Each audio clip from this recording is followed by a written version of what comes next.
Welcome to Strides to Solutions. I'm your host, Esther Adams. Today, we're talking about something I didn't have words for until recently, something that caught me completely off guard during what should have been the relief phase of an incredibly difficult period. You know, that moment when the crisis finally passes, when the threat lifts, when you can finally exhale, when everyone tells you it's over now, you can rest. What no one warns you about is that sometimes that's exactly when you fall apart, not during the storm, after it. I want to start by sharing something personal because I think it'll help frame what we're exploring today. Over the past 2 years, I've been living in a region experiencing ongoing conflict and security threats. And one of the hardest parts wasn't just the danger itself, it was the impossible situation I found myself in with my animals and my family. Our bomb shelter wasn't built for the types of rockets that were hitting the area. If there had been a direct hit on the property, that shelter wouldn't have saved any of us. Not me, not my son, not the animals. But every single siren still meant making the same impossible choice: run to a shelter that might not protect us anyway, or stay with the animals and accept we're all at risk every time.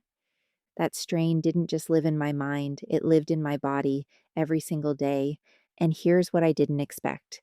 When things finally began to calm down, when the acute threat decreased, when I should have felt relief, that's when the fatigue hit, not the kind of tired you fix with a good night's sleep, the kind that makes you wonder if your body has simply decided it's done.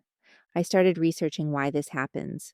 Why do some people seem to hold it together during months or years of chronic stress, only to collapse when safety returns? What's happening in our nervous systems, our identities, our bodies during this strange and disorienting transition? And what I found was both validating and fascinating. There's actual science here, real mechanisms, and more importantly, there are pathways through it. So let's dive in. The nervous system doesn't operate on a simple on off switch. It's not like you're either stressed or calm. The autonomic nervous system, the part of you that regulates all those automatic processes like heart rate, digestion, breathing, has multiple gears. And the way it shifts between those gears is a lot more complex than we give it credit for. During prolonged threat, whether that's war, an abusive relationship, chronic workplace stress, caregiving under impossible circumstances, your nervous system doesn't just sit in high alert mode indefinitely. It adapts. It finds a way to function under those conditions, even if that functioning comes at a massive cost. Think of it like running a car engine in the red zone for months on end. Technically, it still works, but it's burning through resources at an unsustainable rate, and parts are wearing down in ways you can't see from the outside. Your sympathetic nervous system, the fight or flight response, is designed for short bursts. It's meant to mobilize you quickly in the face of immediate danger, then stand down once the threat passes. But when the threat doesn't pass, when it becomes the baseline reality of your daily life, something interesting happens.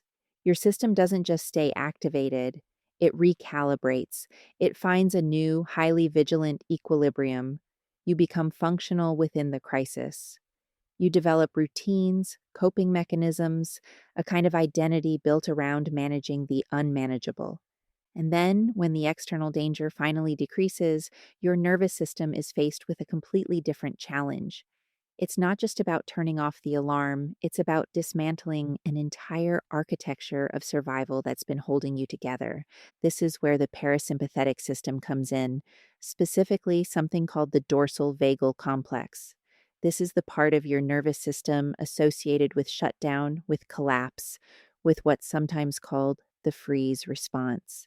And here's the thing: it doesn't wait for your permission. When your system decides that it's finally safe enough to stop running on fumes, this shutdown can happen fast. The research here is really clear. The nervous system doesn't use a single fixed threshold to decide when to transition from sympathetic survival mode to parasympathetic collapse. Instead, it integrates multiple neural and physiological signals: threat imminence, internal arousal levels, contextual cues, in what researchers call transitional blends, rather than discrete steps. Your brain regions like the amygdala, hypothalamus, and periaqueductal gray are all talking to each other, constantly evaluating whether it's safe to let go. As threat diminishes, something called the vagal brake, that's parasympathetic inhibition, can re engage, reducing arousal. But if the threat has been intense or prolonged enough, the system may shift directly to dorsal vagal responses. That means collapse. Immobilization, not because you're weak, but because your body has been holding you upright through sheer force of will, and now it doesn't have to anymore. What's fascinating is that this can unfold incredibly quickly. Studies on alcohol withdrawal, which creates similar autonomic stress, show that the dorsal vagal complex exhibits massive changes in gene expression within just 4 hours of the stressor being removed. Within 24 to 48 hours, you see peaks in neuromodulatory and inflammatory genes. The system is literally rebuilding itself that fast. And here's something else the research shows: warning signs often precede collapse. Visual blurring, nausea, fatigue. These aren't random symptoms. They're your body integrating internal and external signals before shifting states. Your nervous system is trying to tell you something. For me, this explains so much. I wasn't falling apart because I was weak. I was falling apart because my body was finally allowed to. So, what actually predicts whether someone will experience this kind of delayed collapse? Are there warning signs? Can you see it coming? Turns out, yes. There are measurable biomarkers that show up before and during this transition, and the most reliable one is something called heart rate variability, HRV for short. Heart rate variability is exactly what it sounds like, the variation in time between each heartbeat. And counterintuitively, higher variability is actually a good thing. It means your nervous system is flexible, responsive, able to shift gears when needed. Low HRV, on the other hand, signals rigidity. It means your system is locked in one mode and struggling to adapt. People with low resting HRV going into a prolonged stress period are significantly more likely to experience severe collapse afterward. Their systems just don't have the flexibility to downshift smoothly. The research shows that low vagal tone, another way of measuring parasympathetic capacity, magnifies the negative impact of stress exposure. Multiple studies confirm this. Individuals with reduced baseline HRV show diminished modulation during and after stress, impaired recovery of cardiovascular and endocrine markers, and higher vulnerability to what researchers call delayed autonomic collapse. It's like trying to stop a car with worn out brakes. Technically possible, but dangerous. On the flip side, people with higher HRV show faster physiological recovery, better emotional regulation, and lower rates of things like anxiety, depression, and PTSD after trauma. High vagal tone doesn't just predict better outcomes, it actively protects against the kind of sudden snap from high functioning survival to collapse that we're talking about. There are other biomarkers too. Cortisol curves, for one. Normally, cortisol follows a predictable daily rhythm, high in the morning, lower at night, but chronic stress flattens that curve. And people with flattened cortisol rhythms tend to have slower recovery times and more prolonged dysfunction after the stressor ends. Impaired cortisol recovery, meaning it takes longer to return to baseline after acute stress, is linked directly to low HRV and predicts poor post stress adaptation.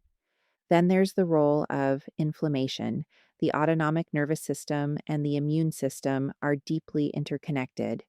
Chronic stress triggers low grade inflammation throughout the body, and that inflammation doesn't just go away the moment the threat does. In fact, some research suggests that removing the stressor can initially cause a spike in inflammatory markers like TNF alpha and interleukin 6 as the system tries to recalibrate. Combining HRV with these inflammatory markers gives you a much more complete picture of who's at risk. This is where things get tricky because from the outside, it might look like you're getting worse right when things should be getting better. But what's actually happening is that your body is finally dropping its guard enough to start the repair process. And repair isn't always pretty. There's also this concept called allostatic load, which is essentially the cumulative wear and tear that chronic stress leaves on your body.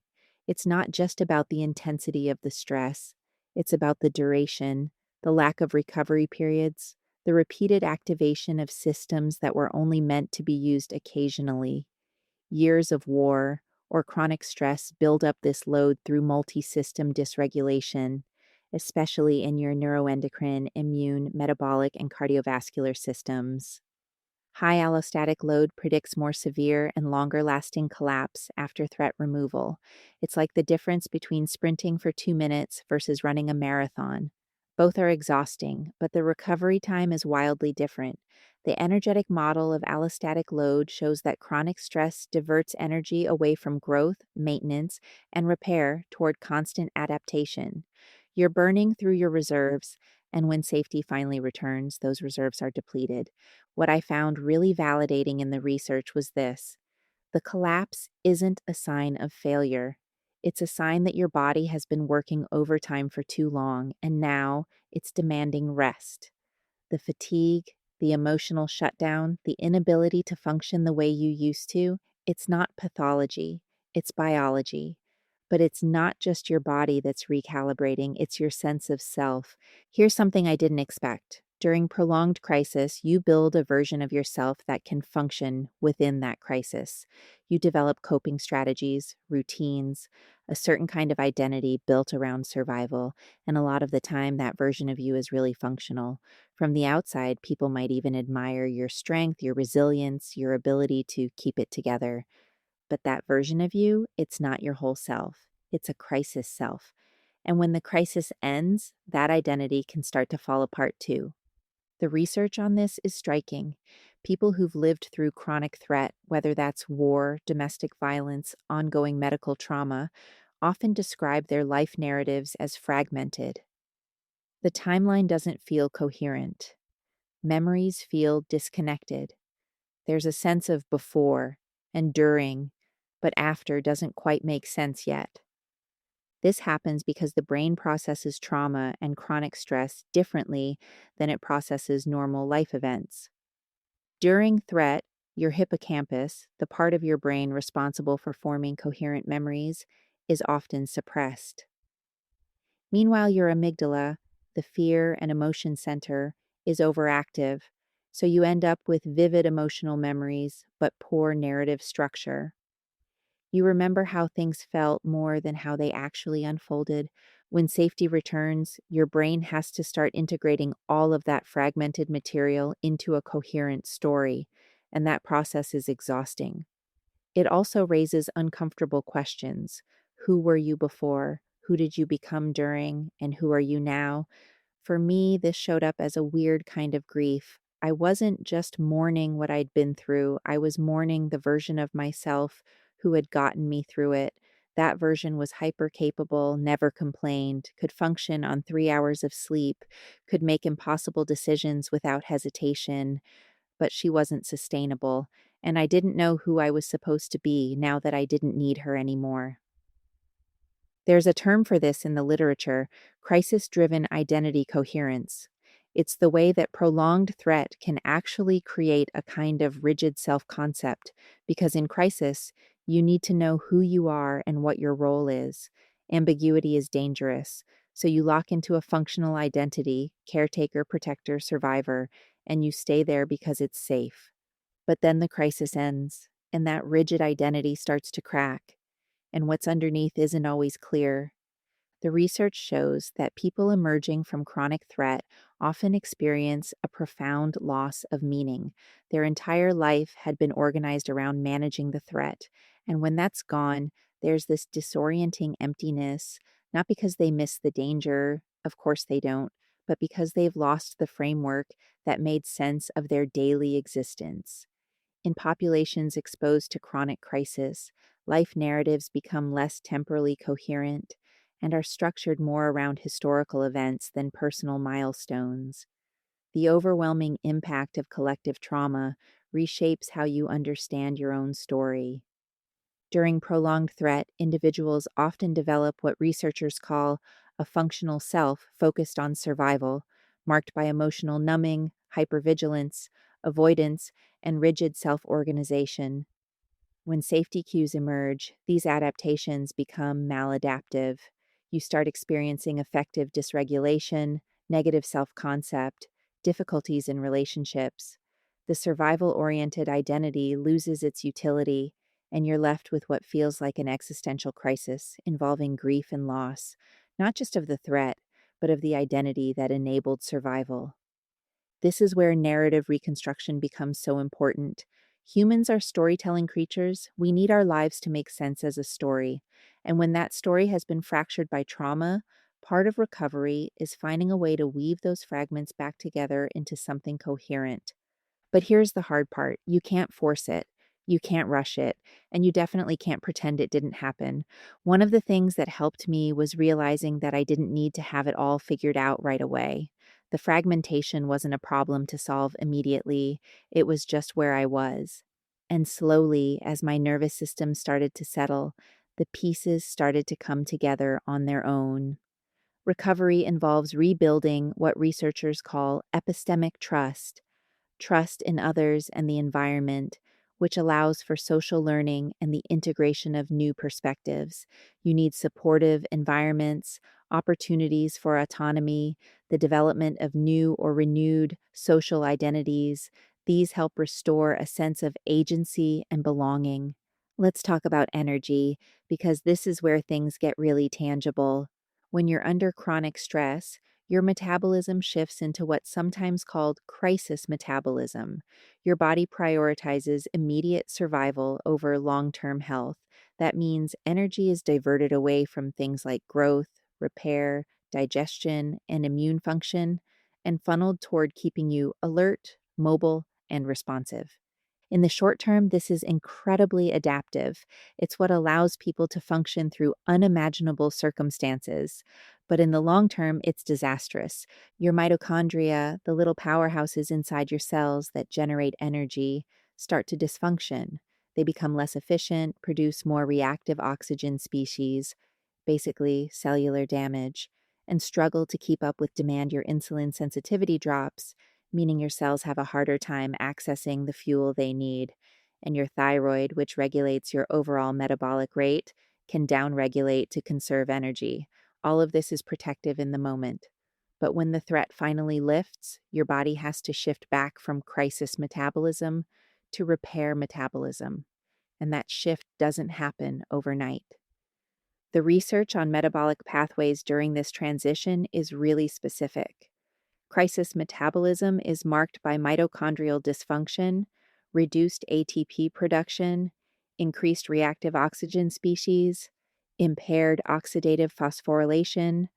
Acute stress and crisis states induce insulin resistance through increased adipocyte lipolysis, inflammation, and impaired insulin signaling pathways.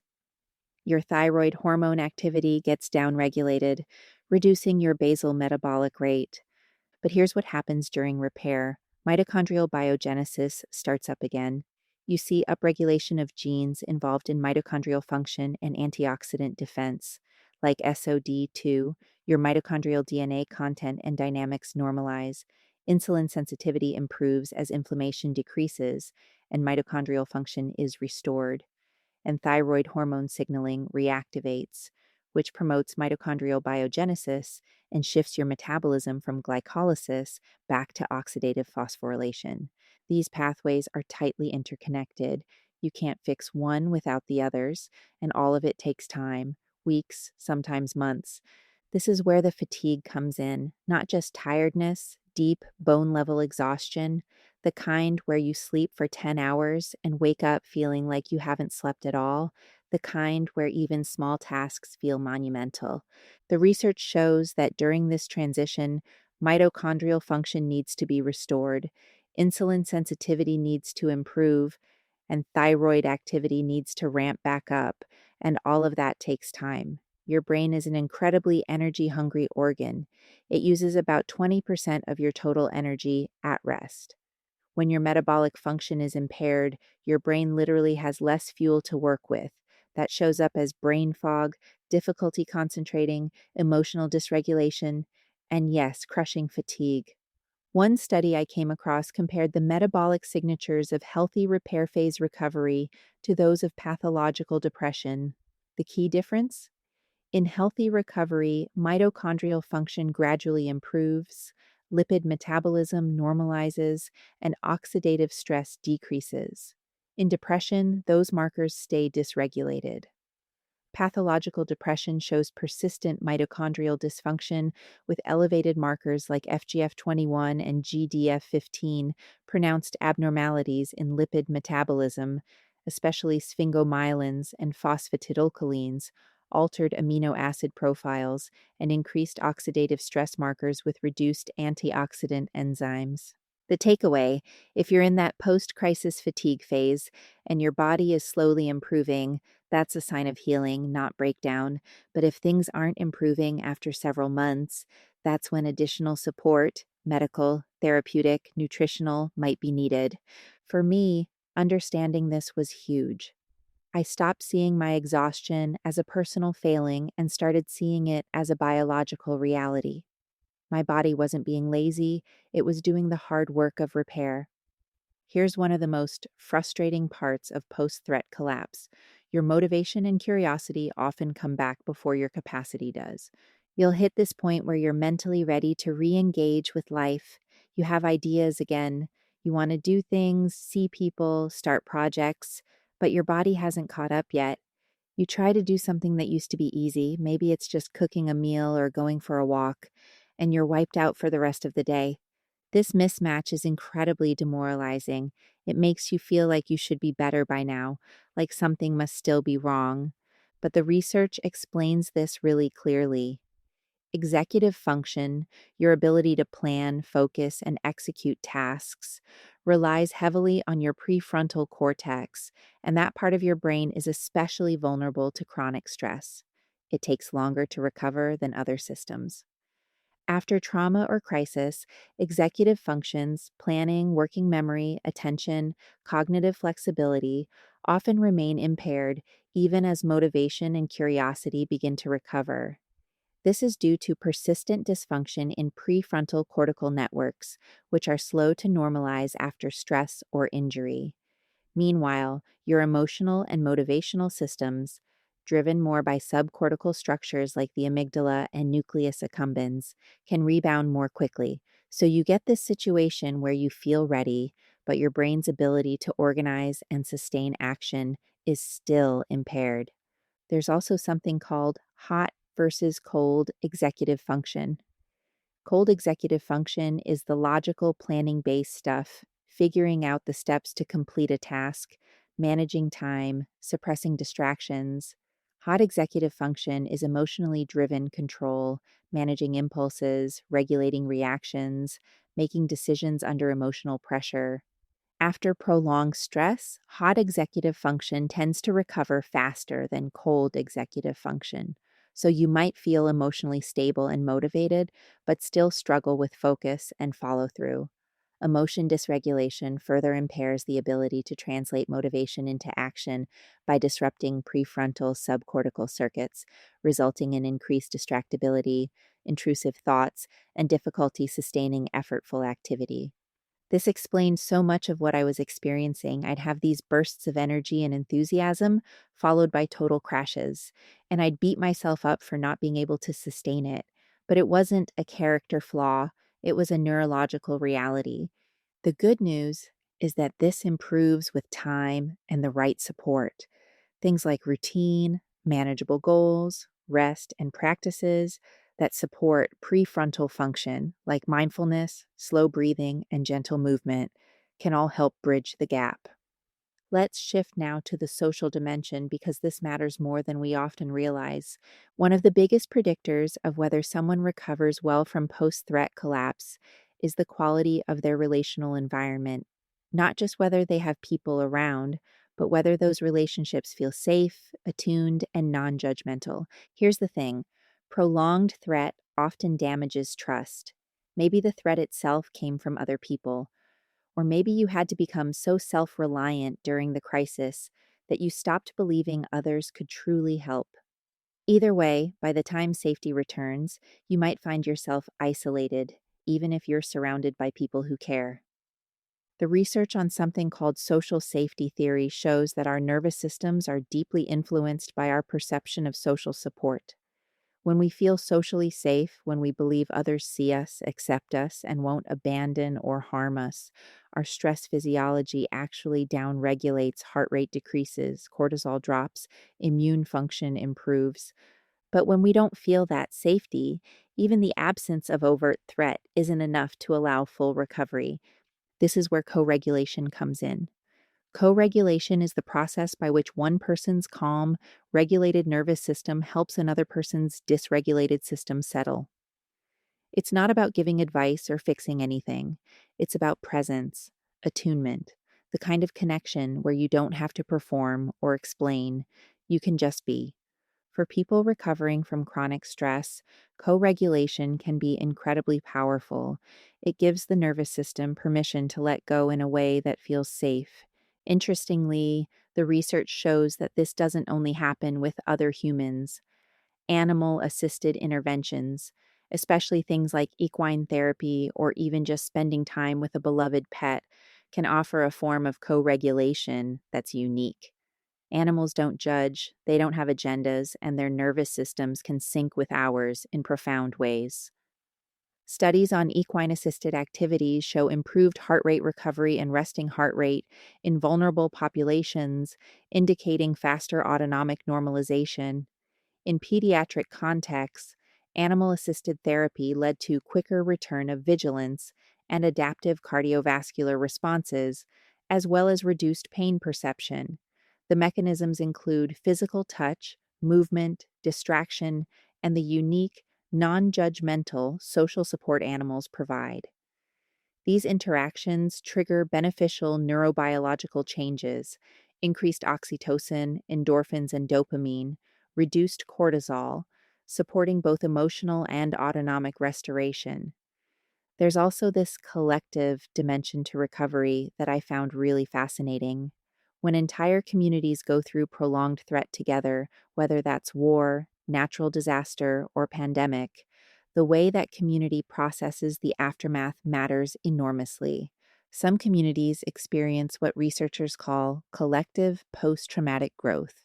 That's when shared adversity actually strengthens social bonds, creates deeper meaning, and leads to positive cultural shifts. But that only happens if there's space for collective processing, rituals, storytelling, shared acknowledgement of what was endured.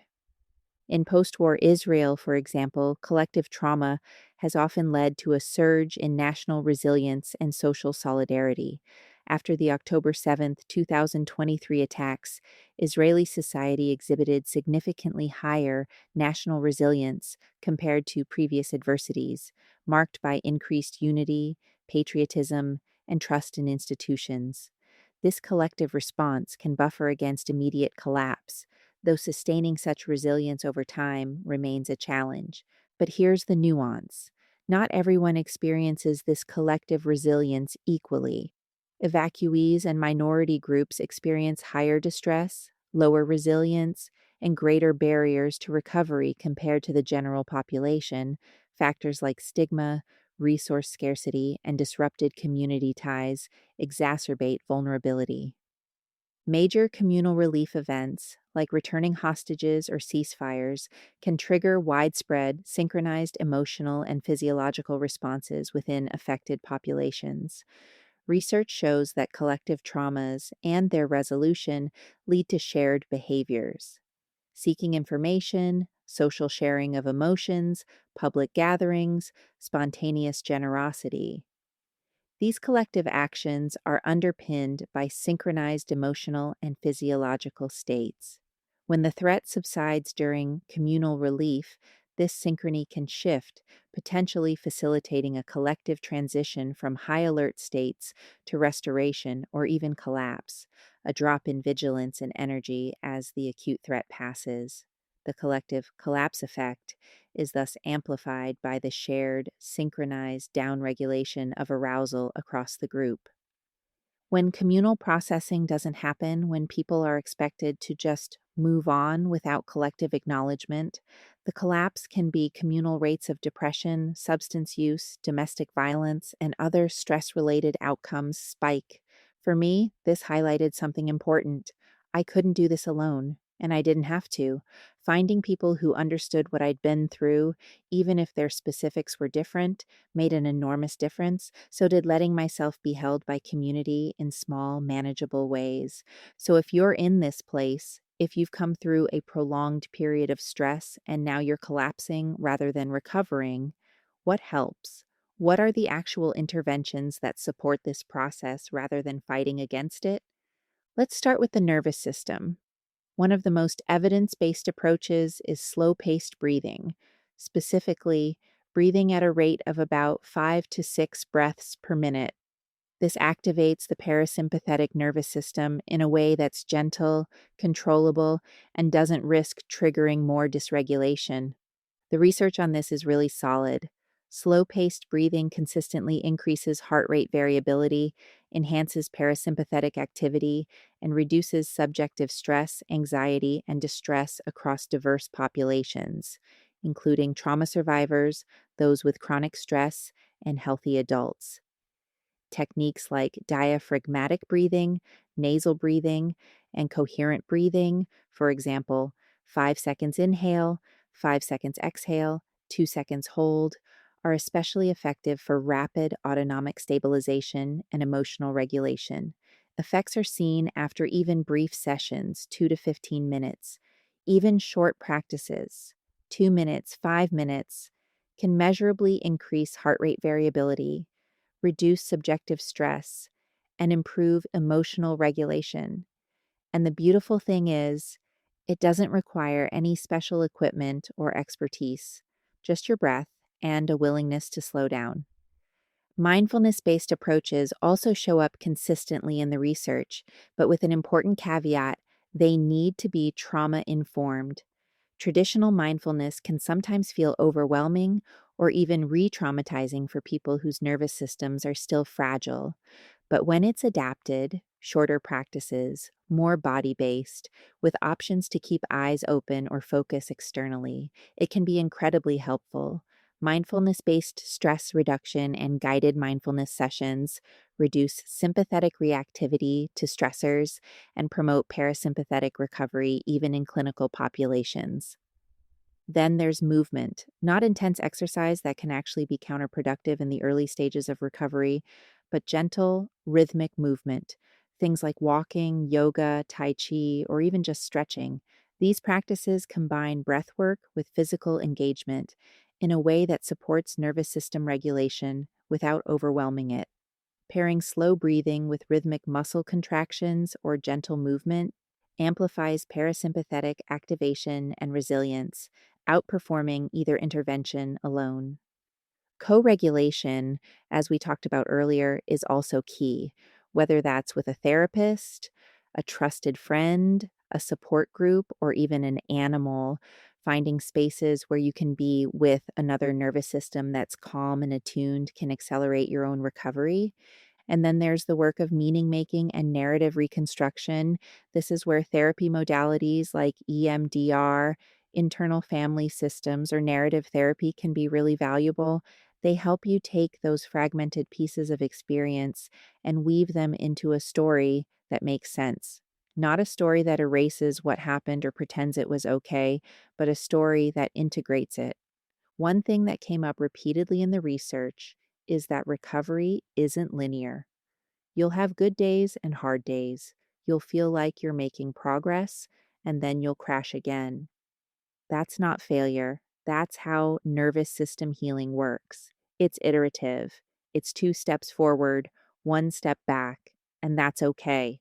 Eventually, as your nervous system starts to settle and your energy begins to return, you'll enter what I think of as the rebuilding phase. This is where you're not just recovering, You're actively reconstructing a life that makes sense. This is where the identity work becomes really important because you're not going back to who you were before. That person doesn't exist anymore. And you're not staying who you became during the crisis because that version of you wasn't sustainable. You're becoming someone new, someone who integrates all of it, the before, the during, and the after. The research on post traumatic growth is relevant here. Post traumatic growth doesn't mean that the trauma was good or that you're glad it happened. It means that in the process of surviving and integrating it, you've developed capacities, perspectives, or values that you wouldn't have otherwise.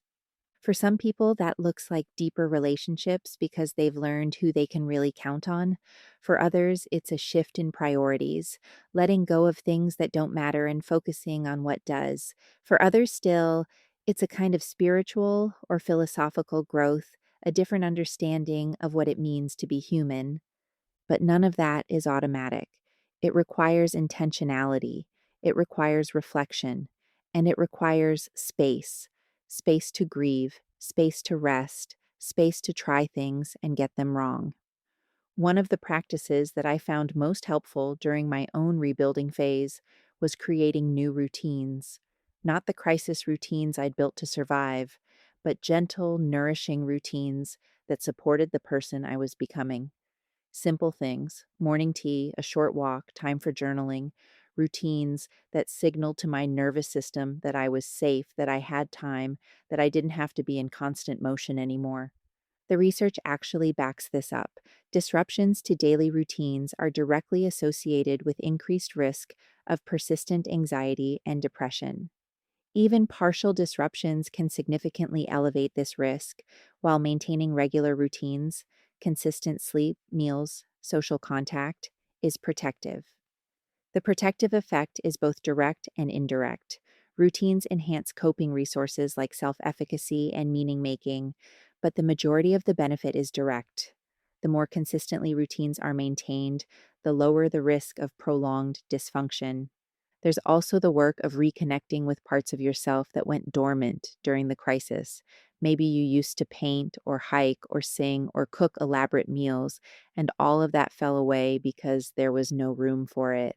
Now, slowly, you can start bringing those things back, not as obligations, but as offerings to yourself. And here's something important: you get to define what recovery looks like for you. It doesn't have to look like anyone else's version. It doesn't have to mean going back to full time work immediately, or being socially active, or having everything figured out. It can be quiet, it can be slow, it can be exactly what you need it to be.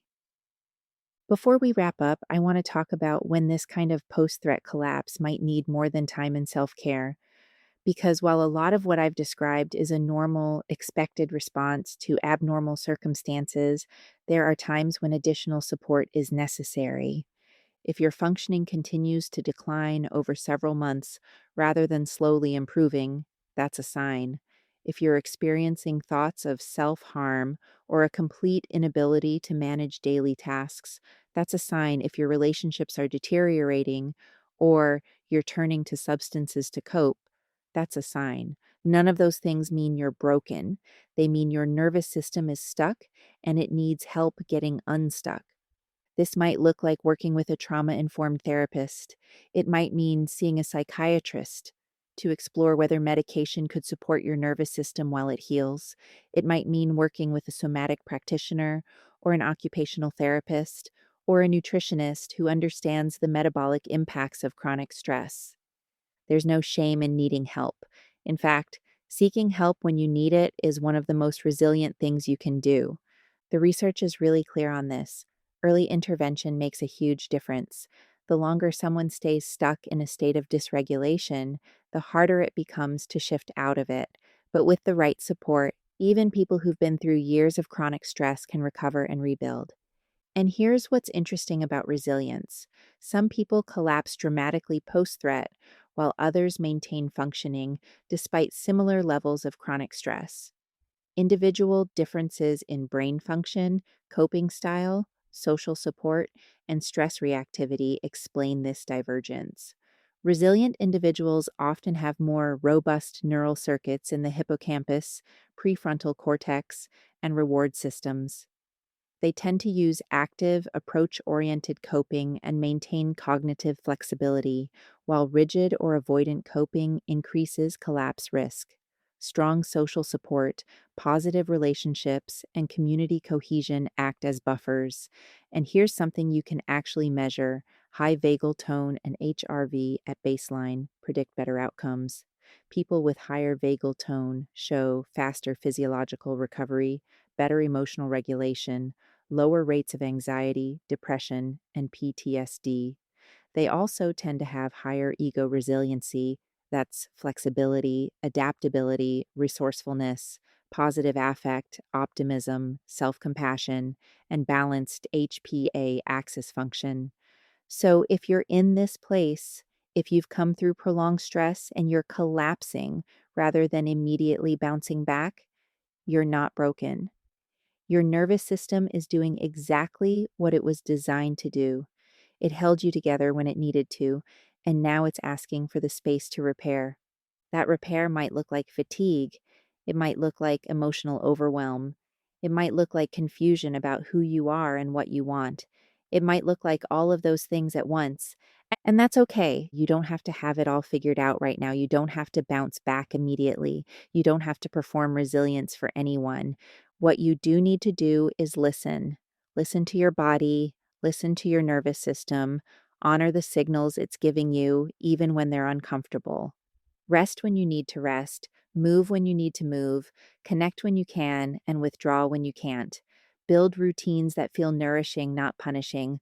Find people or animals or places that help your system settle. And know that this phase, as hard as it is part of the process. It's not permanent. You won't feel like this forever. You're not collapsing, you're rebuilding, and that takes time. Thank you for being here today. If this episode resonated with you, please share it with someone who might need to hear it. And if you want to go deeper into any of these topics, check out the show notes. I'll link to some of the key research and resources we talked about. Until next time, take care of yourself. You're doing better than you think. This is Strides to Solutions. I'm Esther Adams.